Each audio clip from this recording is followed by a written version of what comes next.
My name is Emily Havelka. I'm the second half of Team HostAgE Crisis, and I'm the corporate communications leader for the national architecture and engineering firm HED. Coming from a more marketing or business-focused background, my first thought when we were looking at the DEI challenges of the AEC industry was actually around cash flow. If you want to compete with big tech and make real advancements in how you do the work and just do more for your people in general and have the sort of firm culture that really allows you to attract and retain top talent from a diversity of backgrounds, you really need a robust and predictable cash flow so that you can be reinvesting in your business.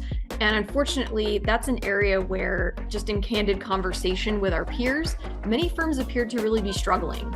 In AEC, we see a lot of organizations besieged by these downward fee pressures that are cutting into their profitability, and they're really straining just to capture the full profitability of their projects and their relationships that they already have.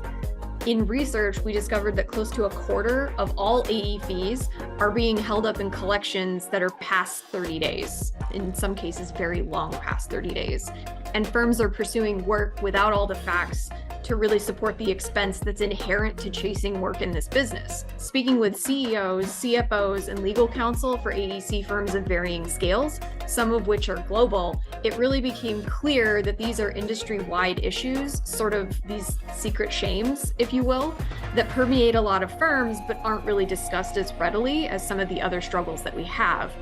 Our belief was that if we could speak to these issues and sort of air out the faulty logic, basically educate around the struggles, the fee strategies, pursuit strategy, contracts, negotiations, collections, it could help firms capture more of the profitability they already earned and plan better for the long term. As an architect participating in the 2023 ElevateHER cohort, I wanted to approach the issue of diverse recruitment and retention at the root by addressing issues I encountered regularly as a project manager.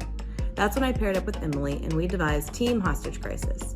We wanted the name to be catchy, but also accurate to the crisis architects and engineers are facing when it comes to our value in the greater AEC industry. If we can address fee negotiations and payment structures to keep ourselves more liquid, we can hire and retain the best talent and invest more in DEI initiatives as a whole. So please join us in Frisco, Texas on September 15th as we present our project for Team HostAgE Crisis.